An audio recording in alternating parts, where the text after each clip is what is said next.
Hello and welcome to a special Hot Stuff episode of the Electronic Cafe. Why is it special, I hear you ask? Well, it's because last Friday there was the release of an album that everyone's been waiting for this year. The fantastic Songs of a Lost World by the magnificent Cure. Their first album in 16 years. Let's put that into perspective. This is the Cure's first release of new material in 16 years. That's the 2008 release of 413 Dream. There are numerous other firsts too. All the songs on this album were written, composed and arranged solely by Robert Smith, the first time since the 1985 album The Head in the Door, which just so happens to be my favourite Cure album, where many other people are quoting Disintegration.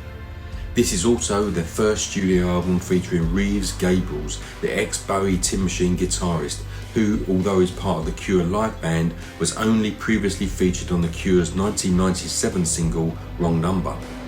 The thing I've noticed about this, giving it a couple of plays now, there's no real pop song, so if you're expecting to go, hear things like Why Can't I Be You or Love Cats, forget it.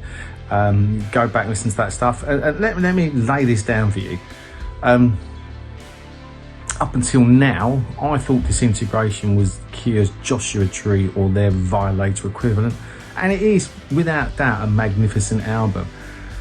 But there's something in this that it's unrelentingly serious, sad.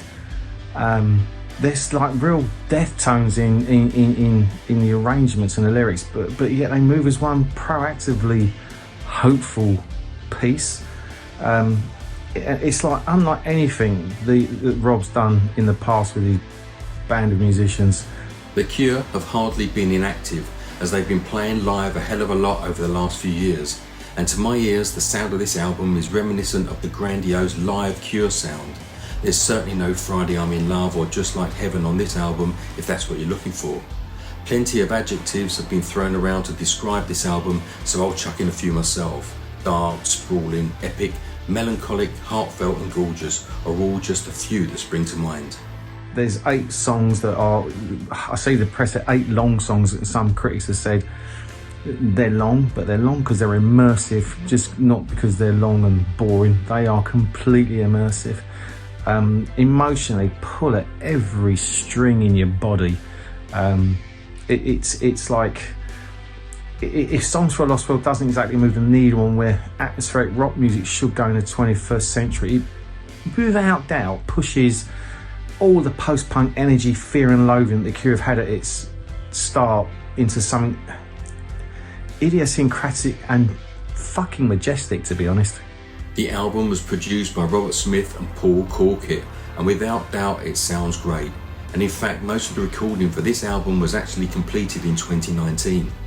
As the title suggests, Robert Smith has tapped into the world we knew, fast disappearing, along with the truth and the sense of one's own mortality as we age, profoundly tied in with that. I think for all of Rob Smith's tortured soul soliloquies, and there's that overall sense of grandeur, there's absolutely no filler in this album at all. No word is kind of overwrought, no phrase fraught with unearned feeling, no hand is overplayed. As an overall piece of work, Lost World is Rob Smith's most fully realised and I think most incredible artistic statement. This really is a special piece of art. Rob Smith and crew, you guys have done an amazing job, and for those who haven't heard it, I strongly urge you to kind of just get yourself in a dark room.